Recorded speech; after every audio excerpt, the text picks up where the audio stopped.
चलो आगे बढ़ते हैं। अभी हमारा जो लास्ट में टॉपिक रह गया सेशन, आपका नेट की वजह से, टाइम की वजह से स्टॉप हो गया, तो हम आगे देखते हैं। और मैं आपको बता रहा था जो सेकेंडरी हम इलेक्ट्रोड्स आजकल यूज कर रहे हैं as a reference electrode, secondary reference electrode फिर लिखते हैं। इस सेकेंडरी रेफरेंस इलेक्ट्रोड में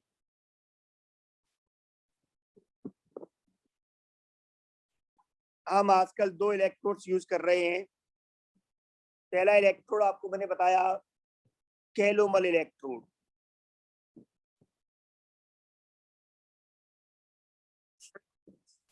and the second one is silver. ये हाइफन है दोनों के फेज डिफरेंस के लिए। सिल्वर क्लोराइड इलेक्ट्रोड,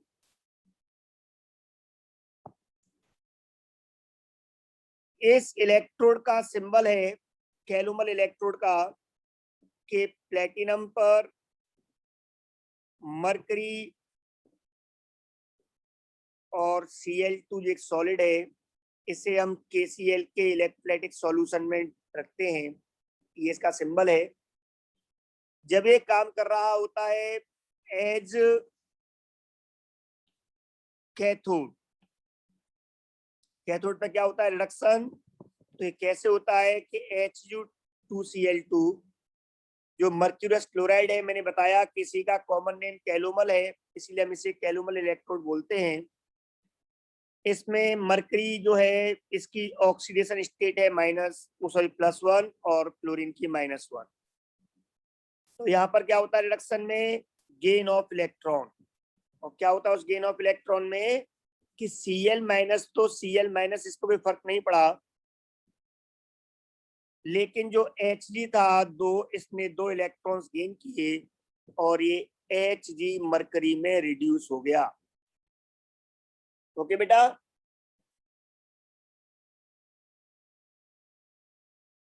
तो आप रिएक्शन जरूर समझें कैसे होती है। और जब ये काम कर रहा होता है एज एनोड, तो एनोड पर क्या होता है ऑक्सीडेशन। उस समय जो मरकरी है जो 0 ऑक्सीजन स्टेट में है, ये जब Cl- आयन जो सॉल्यूशन में है एक्वस, जब उसके कांटेक्ट में आता है तो ये 2 इलेक्ट्रॉन मरकरी रिलीज करके Hg2 प्लस में चेंज होता है, जो 2Cl- आयनों से मिलकर के 2 इलेक्ट्रॉन्स इनसे मिलके Hg2Cl2 सॉलिड, क्योंकि इनसॉल्युबल कंपाउंड है, Hg2Cl2 में प्रेसिपिटेट हो जाता है। इज दैट क्लियर बेटा?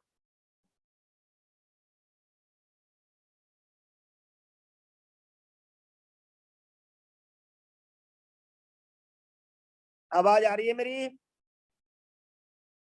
Sir. Very good. Yes sir.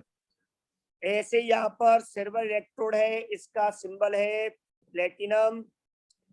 इस पर Ag और AgCl का कपल सॉलिड लेते हैं और it is also kept in aqueous solution of KCl।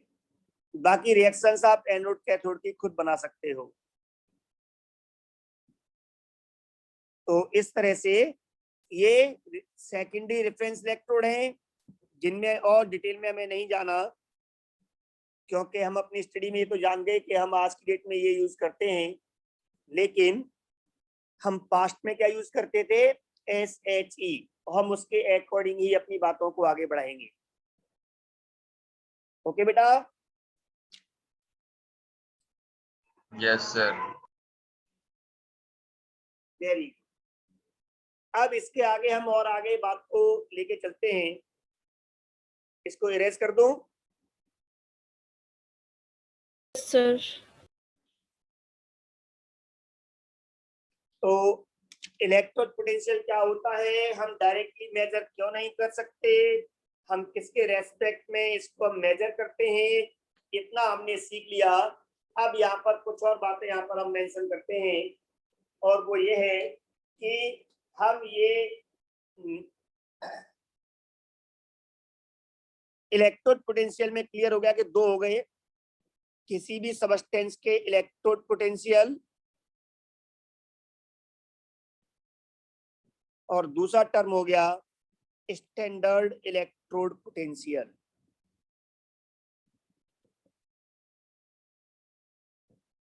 Standard electrode potential जो है, इसका मतलब सिर्फ इतना है कि किसी भी इलेक्ट्रोड का इलेक्ट्रोड पोटेंशियल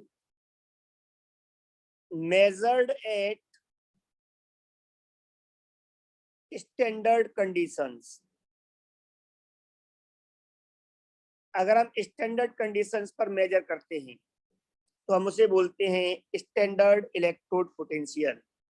वो स्टैंडर्ड कंडीशंस क्या है वो आपको जरूर समझ लेनी है। स्टैंडर्ड कंडीशंस में कंसंट्रेशन जो है वो 1m, वैसे सही मायने में कंसंट्रेशन नहीं, एक्टिविटी लेते हैं। आपको बताया था मैंने, हर बार यूज किया हुआ है कि स्पेशली ये एक्टिविटी होती है, लेकिन हम लोग डाइल्यूट सॉल्यूशंस में एक्टिविटी को कंसंट्रेशन लेके चल रहे होते हैं। और दूसरी इसमें जो स्टैंडर्ड कंडीशन है कंसंट्रेशन के अलावा, वो है temperature, and temperature should be 25 degree centigrade और you can say 298 kelvin. And the third most important condition is, वो है अगर कोई गैस है तो उस समय उसका जो प्रेशर है it should be 1 atmospheric. Is that clear बेटा? Yes.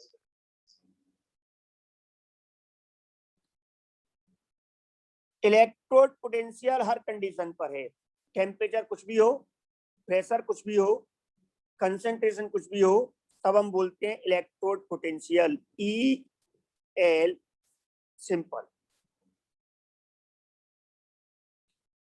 और जब स्टैंडर्ड में मेजर करते हैं तो इसका सिंबल हो जाता है EL स्टैंडर्ड। केवल बस यहाँ पे अंतर किसका है आप ध्यान दे रहे हो? उस नोट का, उस डॉट का। Is that clear?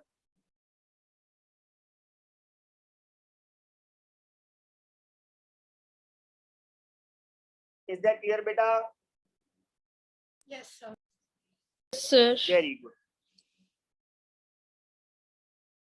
अब हम यहाँ पर एक डेफिनेशन लिखेंगे, सेल पोटेंशियल।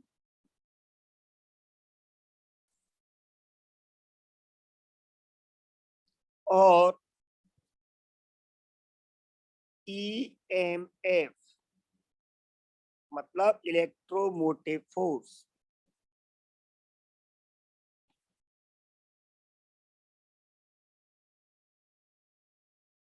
इस दोनों को हम जो सिंबल देते हैं वो है E सेल। और अगर मैं यहाँ पे ले लूं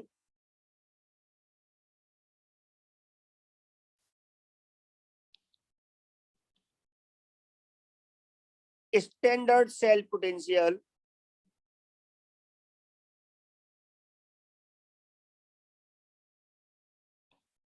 जिसको हम बोल देते हैं स्टैंडर्ड EMF,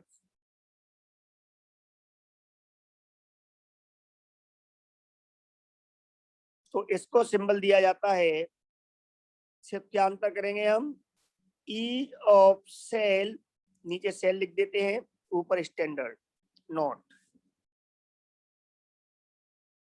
इतना क्लियर हो रहा है बेटा?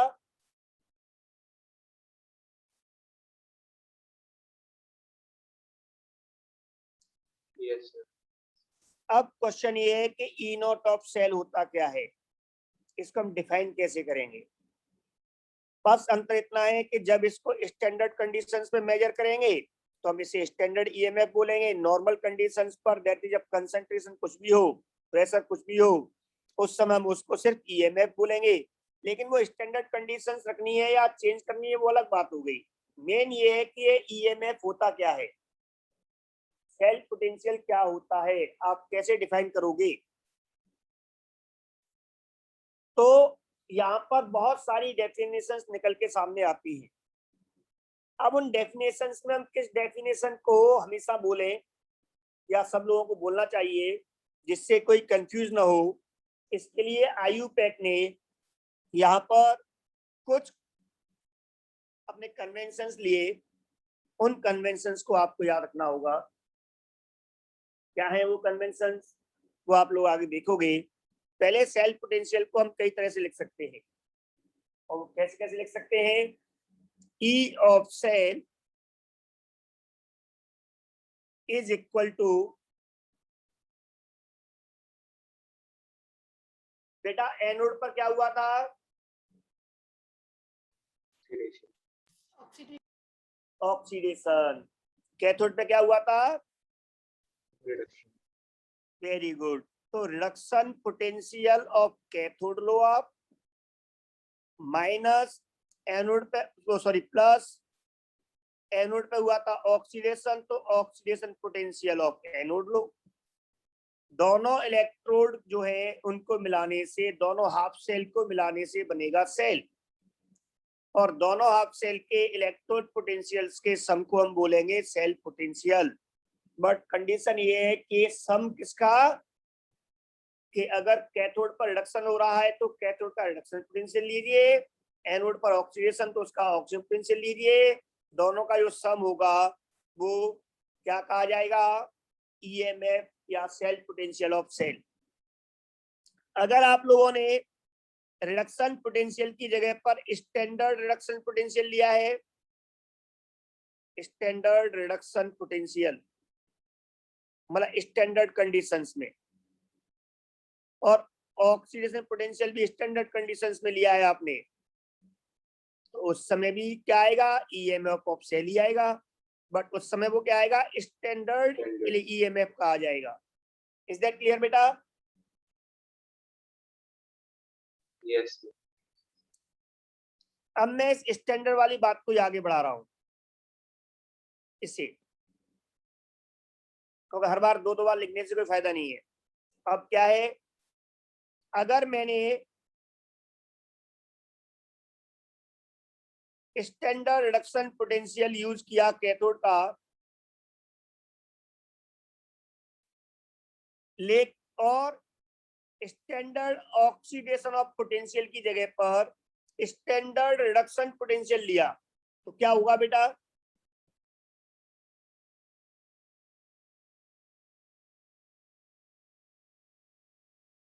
अभी थोड़ी देर पहले मैंने आपको बताया था, जीरो नहीं बेटा, भाई मैंने आपको बताया था स्टैंडर्ड ऑक्सीजन पोटेंशियल और oxidation potential of N electrode is always equal numerically to its reduction potential, केवल साइन अपोजिट होता है। बताया था बेटा? Yes, sir. Yes, sir. तो अगर मैं एनोड का जो ले रहा हूँ स्टैंडर्ड ऑक्सीजन पोटेंशियल, अगर इसकी जगह पर मैं स्टैंडर्ड रिडक्शन पोटेंशियल यूज करूंगा तो ये माइनस हो जाएगा बस। Is that clear? Yes, sir. अब आप इसको वापस यहां से देखें, ई नॉट ऑफ सेल मैंने standard oxidation potential of anode use किया, एसओपी ऑफ एनोड, और मैंने कैथोड में भी रिडक्शन की जगह पर ऑक्सीडेशन पोटेंशियल यूज किया, एसओपी, तो ये क्या हो जाएगा? Minus Minus SR. तो इस तरह से यहाँ पे कुल मिलाकर 3 फॉर्मूले बने स्टैंडर्ड ईएमएफ के। मतलब हम इस स्टैंडर्ड ईएमएफ की 3 डेफिनेशन दे सकते हैं सेल पोटेंशियल की। तो हम लोग कंफ्यूज ना हो, इसके लिए आईयूपैक ने इस डेफिनेशन को बोला कि आप हर बार इसका यूज करें, तो ये आईयूपैक कन्वेंशन है ये, और बाकी डेफिनेशन गलत नहीं है बेटा। क्या है? ये आईयूपैक कन्वेंशन है। कि आप बात हमेशा रिडक्शन पोटेंशियल में करें। Is that clear? Sir. तो इसकी डेफिनेशन क्या हो जाएगी सेल पोटेंशियल की? सेल पोटेंशियल और EMF of a cell may be defined as the difference of standard reduction potentials of cathode and anode. Is that clear? Yes, sir. कोई problem?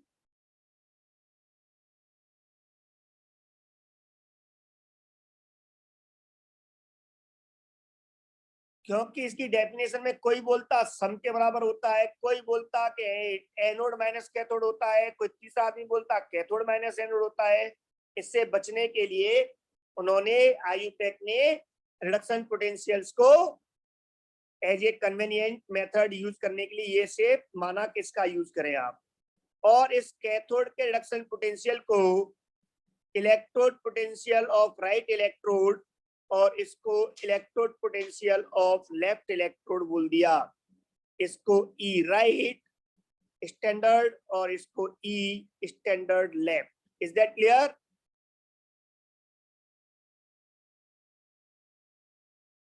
Yes, sir. तो अब हम इसको लिखने जा रहे हैं नेक्स्ट पेज पर। इसकी डेफिनेशन क्या है और हम क्या स्टैंडर्ड लेके चलेंगे। आगे बढ़े बेटा।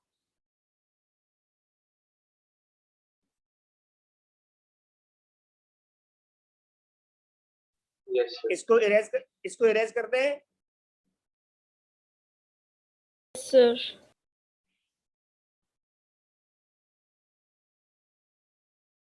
तो आप यहाँ पे लिख सकते हो, डेफिनेशन लिखे मेरे सामने। एक्सक्यूज ये- मी यस बेटा। सर, एक बार पिछली स्लाइड दिखा दो।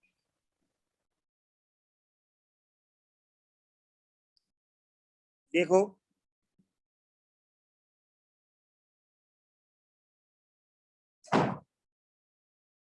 Okay sir.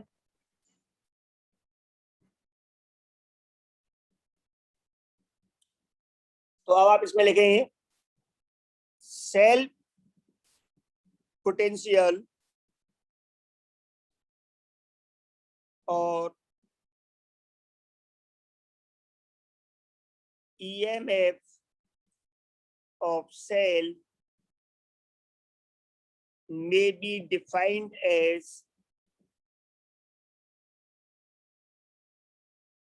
difference of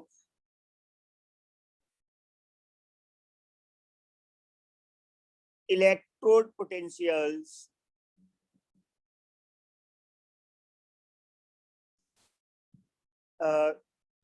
यहाँ पे एक बात और लिख दें आप लोग, reduction electrode potentials. Reduction electrode potentials of cathode and anode, that is E of cell is equal to E right minus E left। और अगर आपको स्टैंडर्ड ईएमएफ निकालना है तो standard of right minus standard electrode potential of left. ये आप याद रखें, यहाँ पर ई राइट, ई लेफ्ट और ई स्टैंडर्ड राइट, ये सब आपके रिडक्शन इलेक्ट्रोड पोटेंशियल्स हैं। स्टैंडर्ड कंडीशंस में या नॉर्मल कंडीशंस में, क्या है ये सब? रिडक्शन इलेक्ट्रोड पोटेंशियल से। इज दैट क्लियर बेटा?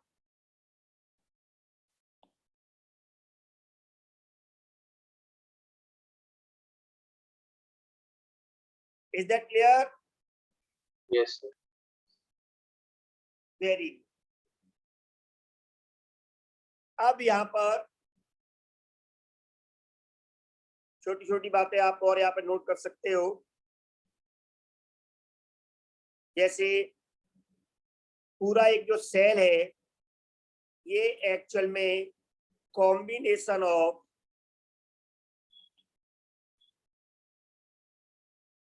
टू हाफ सेल होता है।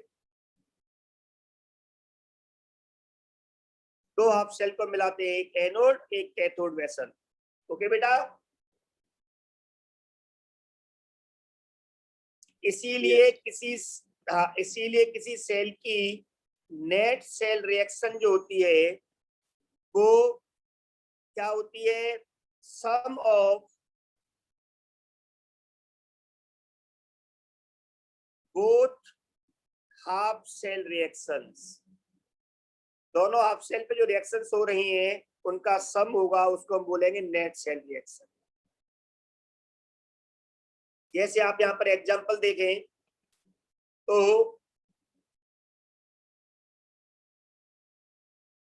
जिंक से जिंक आयंस बने, दो इलेक्ट्रॉन रिलीज करके, इसको हम बोलेंगे ऑक्सीडेशन हाफ सेल रिएक्शन। और कैथोड पे क्या हुआ था, कॉपर जो आयंस थे उन्होंने दो इलेक्ट्रॉन्स गेन किए और कॉपर सॉलिड बन गया था। इसको हम बोलेंगे रिडक्शन हाफ सेल रिएक्शन। ये हाफ सेल रिएक्शन है, आधे सेल पे होने वाली रिएक्शन है जहाँ रिडक्शन हुआ है। अगर मैं इन दोनों को ऐड कर दूं तो आपको साफ दिख रहा है इलेक्ट्रॉन्स जो है वो इलेक्ट्रॉन से कैंसिल हो जाएंगे और एक इक्वेशन बनेगी कि Zn solid Cu2 plus aqueous. ये डायरेक्ट कॉन्टेक्ट में नहीं है, दो अलग अलग हाफ सेल में रिएक्शंस हो रही हैं, दो अलग अलग कंपार्टमेंट है इन दोनों के, लेकिन ये रिएक्शन तो हुई। तो ये क्या हुआ, जिंक आयंस बने एक्वस सॉल्यूशन में और कॉपर डिपॉजिट हो गया सॉलिड में। इसे हम बोल देते हैं net cell reaction. Is that clear बेटा?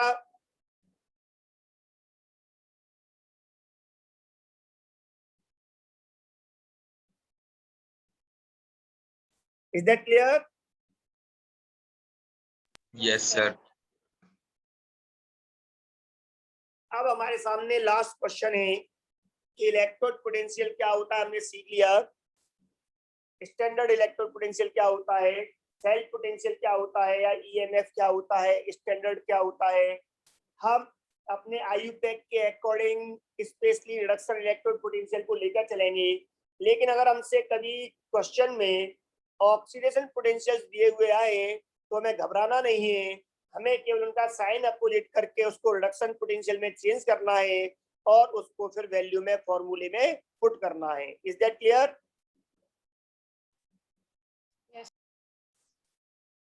Very good.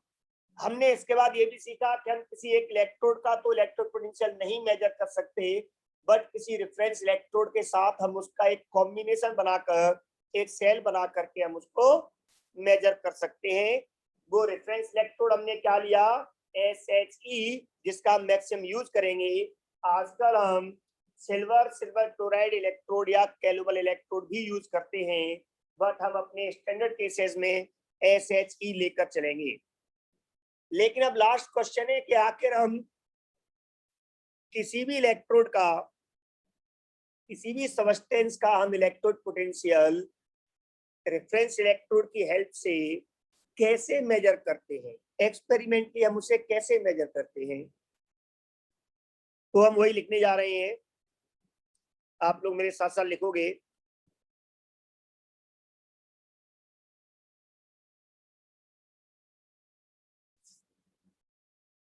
एक्सपेरिमेंटल डिटर्मिनेशन, या आप कह सकते हो measurement of standard electrode potentials.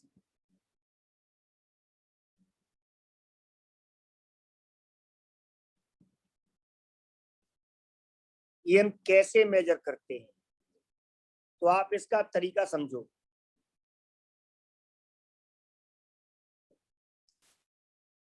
Okay बेटा,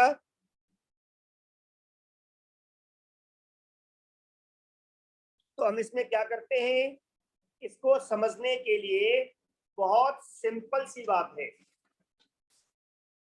और वो क्या है कि हमें जिस इलेक्ट्रोड का इलेक्ट्रोड पोटेंशियल मेजर करना है वो और एक रेफरेंस इलेक्ट्रोड, हमने क्या कहा, रेफरेंस इलेक्ट्रोड हम क्या लेके चलेंगे, SHE। ओके बेटा, Yes, sir.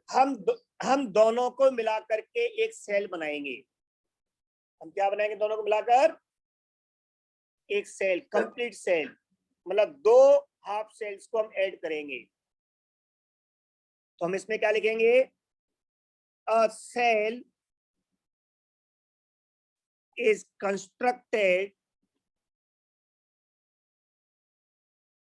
having electrode of the substance of which electrode potential is measured.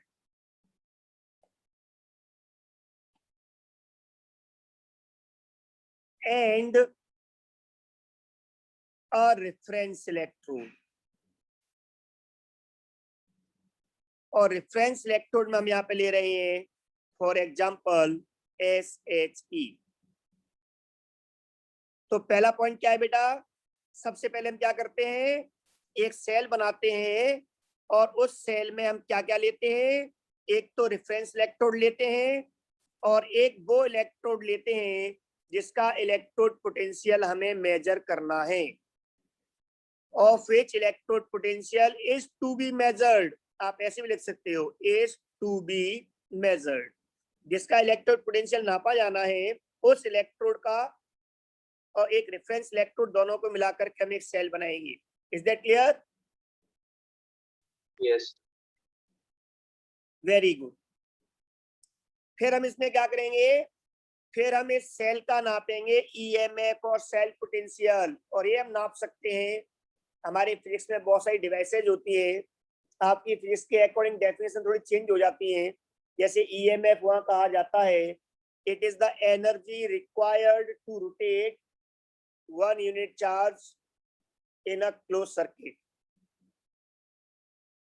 लेकिन यहाँ पे हम कहते हैं कि ये दोनों इलेक्ट्रोड्स का पोटेंशियल डिफरेंस होता है।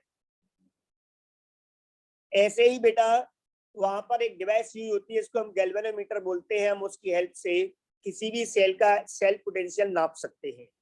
तो इसका अगला स्टेप क्या है, सेल पोटेंशियल, जिसको आप लोग EMF ऑफ सेल भी कह सकते हो, इज मेजर्ड, ये मेजर कर लिया जाता है बाय गैल्वेनोमीटर।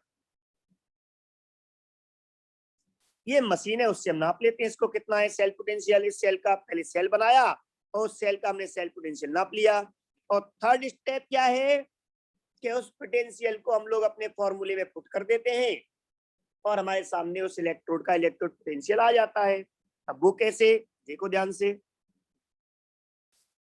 जब हमने सेल बनाया होता है तो उस सेल में आइडेंटिफाई एनोड एंड कैथोड। अब इस सेल में दूसरा काम आपका है, मेजर करने के बाद में गैल्वेनोमीटर से EMF मेजर कर लिया आपने। अब इसका काम है अगला नेक्स्ट, कि आप एनोड और कैथोड को आइडेंटिफाई करो, किससे, with the help of direction of electric current. Electric current की डायरेक्शन को हम लोग गैल्वेनोमीटर या एमीटर से चेक कर लेते हैं किस तरफ करंट फ्लो हो रही है, और इसकी हेल्प से हमें पता लग जाता है कि एनोड और कैथोड क्या है।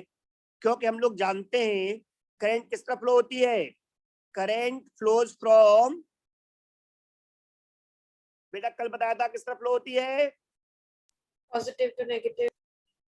From, very good, from cathode to anode, very good, cathode to anode flow होती है। तो अगर करंट फ्लो हो रही है किसी एक इलेक्ट्रोड से दूसरी तरफ, तो हम समझ जाएंगे कि इसमें कौन एनोड है कौन कैथोड है। और जब आपको ये पता लग गया तो लास्ट स्टेप है अप्लाई following formula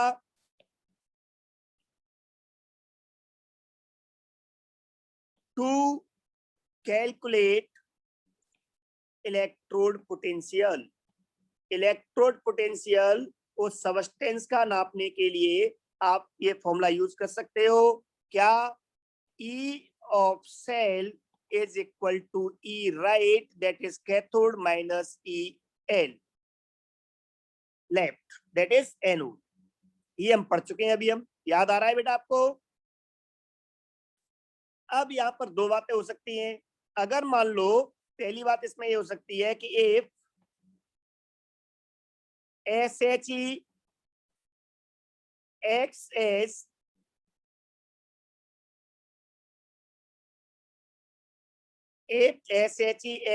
एनोड, अगर SHE एज ए एनोड काम कर रहा है, that is as a left electrode काम कर रहा है, तो हम क्या करेंगे बेटा?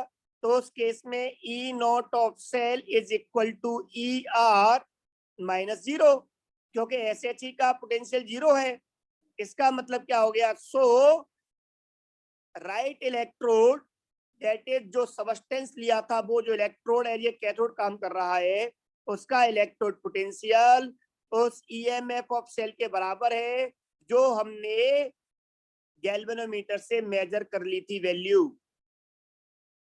इस तरह से मुझे इस अननोन जो था इलेक्ट्रोड, इसका इलेक्ट्रोड पोटेंशियल पता लग गया। It will be equal to EMF of that cell. जिसमें SHE लिया है मैंने रेफरेंस, उसका EMF ही उस इलेक्ट्रोड का इलेक्ट्रोड पोटेंशियल होता है। आप इसका उल्टा भी कर सकते हो। आपको पता लग गया करंट की डायरेक्शन से कि SHE जो है वो काम कर रहा है एज ए कैथोड। अगर ये एज ए कैथोड काम कर रहा है तो उस केस में E naught of cell is equal to ER minus EL से क्लियर हो गया कि यहाँ पर जो राइट इलेक्ट्रोड है दैट इज कैथोड, वो SHE है और उसका होता है 0। इसका मतलब उस रेफरेंस जो इलेक्ट्रोड लिया था आपने, उस इलेक्ट्रोड का इलेक्ट्रोड पोटेंशियल लेफ्ट की तरह जो काम कर रहा है will be equal to minus E naught of cell. जो सेल का EMF आपने मेजर किया था गैल्वेनोमीटर से, जो वैल्यू आई थी, उसका बस माइनस कर देना है, तो वो इलेक्ट्रोड का इलेक्ट्रोड पोटेंशियल होगा। इज दैट क्लियर बेटा? Yes, sir. Very good. तो बट ये दोनों इलेक्ट्रोड पोटेंशियल्स होंगे वो SRP होंगे, स्टैंडर्ड रिडक्शन पोटेंशियल। ये SRP स्टैंडर्ड रिडक्शन पोटेंशियल्स होंगे। तो इस तरह से हम एक डिवाइस बना के, सेल बना करके दोनों का EMF मेजर कर सकते हैं। इज दैट क्लियर बेटा? Yes, sir. Yes, sir. अगर हम इस मेजरमेंट में जो सेल बना रहे हैं उसमें आयनों की concentration 1 m, temperature 25 degree centigrade, और अगर कोई गैसियस सबस्टेंस है तो उसका प्रेशर 1 एटमॉस्फेयर रखते हैं, तो इन्हें हम स्टैंडर्ड रिडक्शन पोटेंशियल बोलेंगे।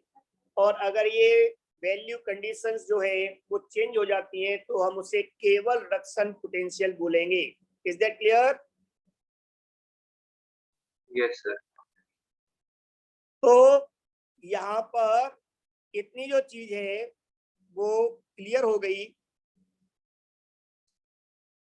ठीक है ना बेटा?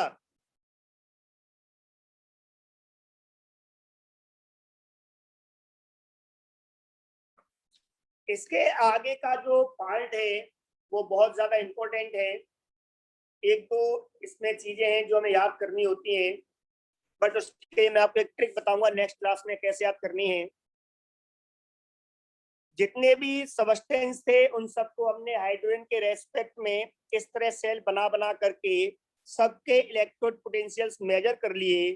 कुछ के पॉजिटिव में आए और कुछ के नेगेटिव में आए, और उन सारे इलेक्ट्रोड पोटेंशियल के बेसिस पर हमने एक ऑर्डर में, इंक्रीजिंग ऑर्डर में हमने एक टेबल बनाई। उस टेबल को हम इलेक्ट्रोकेमिकल सीरीज कहते हैं। क्या कहते हैं बेटा? Electrochemical series. Very good. ये इलेक्ट्रोकेमिकल सीरीज आपकी एनसीईआरटी में टेबल नंबर 3.1 है, उसे आज आप लोग थोड़ा देख लें। इसे याद कैसे करना है मैं नेक्स्ट क्लास में ट्रिक बताऊंगा ये। ओके बेटा? Okay, sir. चलो इसको अच्छे से पढ़ के रखना, कल से न्यूमेरिकल्स और एप्लीकेशंस यूज हो जाएंगे। अभी तक केवल एक कंसेप्ट और टर्म चल रहे थे कि ये क्या होते हैं और कैसे मेजर करते हैं। ये बेस है, सारे टर्म समझ लो। एक्चुअल में चैप्टर तो कल से स्टार्ट होगा। Bye bye, take care.